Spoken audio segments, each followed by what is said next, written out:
Assalamualaikum warahmatullahi wabarakatuh. Alhamdulillah wa syukurillah wala haula wala quwata illa billah.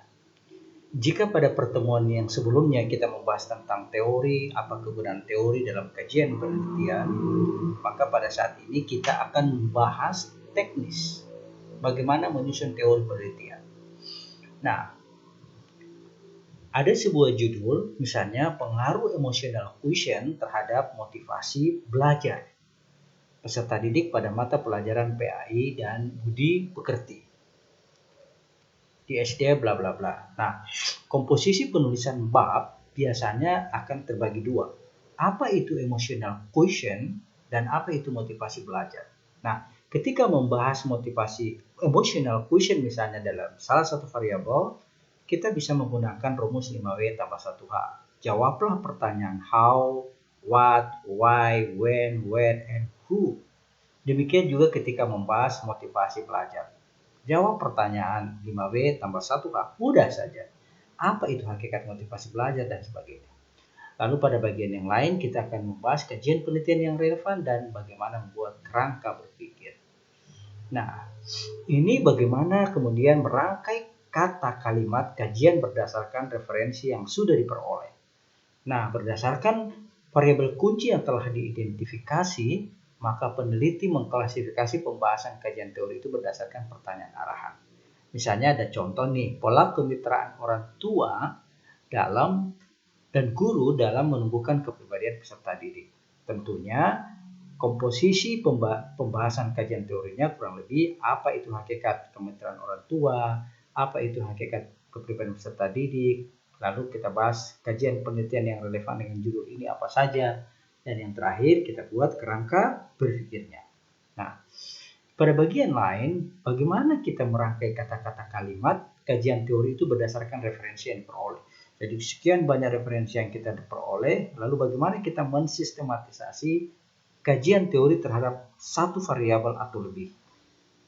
Masih dalam panduan 5W tambah 1H, misalnya what, pengertian kemitraan pendidikan, why, urgensi kemitraan pendidikan, when, jenis dan bentuk kemitraan pendidikan, why, membangun kemitraan pendidikan, who, pihak-pihak yang terlibat dalam kemitraan pendidikan, lalu how, bagaimana membangun kemitraan pendidikan. Mudah tidak?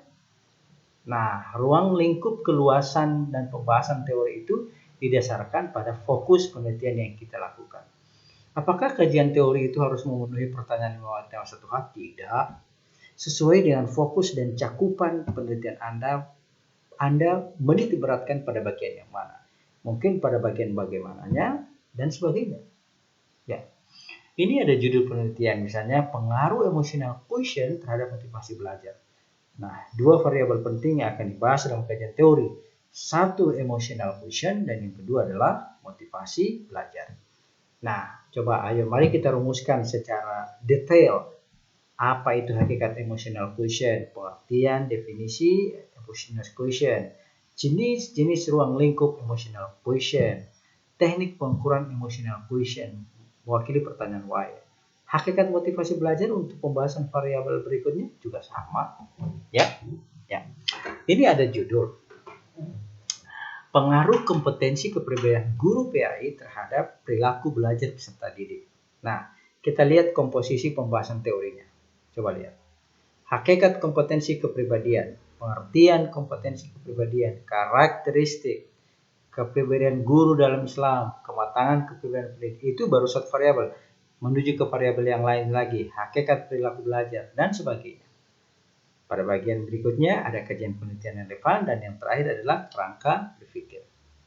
Nah, jadi berbagai macam kajian referensi itu kita kumpulkan lalu kita mulai sistematisasi. Jadi misalnya pengertian perilaku belajar dari referensi yang satu atau dari buku yang lain dan sebagainya.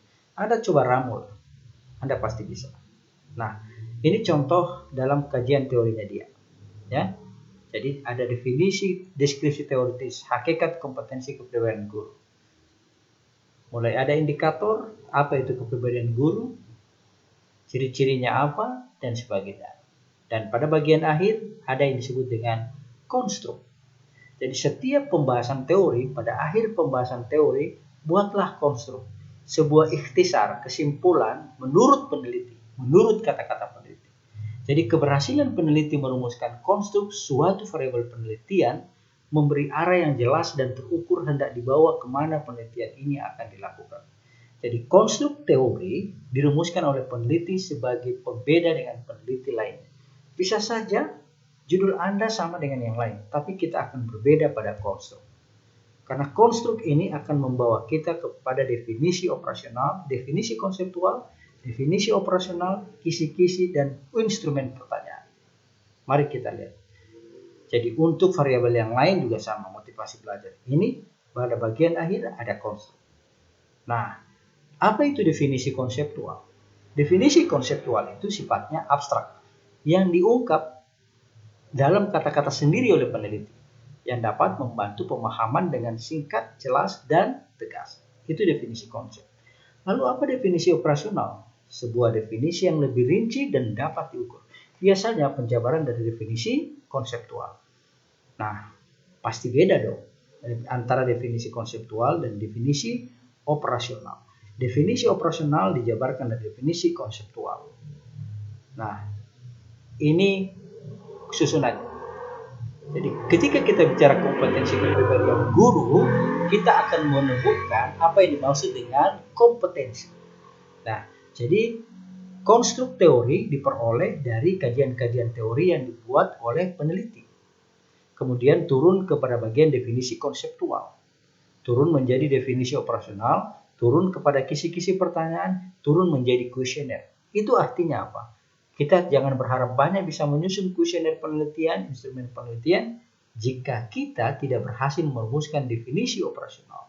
Definisi operasional kita bisa peroleh jika kita berhasil merumuskan definisi konseptual, dan definisi konseptual kita akan peroleh jika kita mampu membangun konstruk sebuah teori penelitian. Sekali lagi, konstruk sebuah teori penelitian yang Anda bangun akan membantu Anda memberikan instrumen penelitian pengumpulan data di lapangan yang lebih baik. Insya Allah kita akan ketemu pada bagian yang lain bagaimana menyusun kajian penelitian yang relevan. Semoga bermanfaat. Terima kasih. Wabillahi taufiq wal hidayah. Wassalamualaikum warahmatullahi wabarakatuh.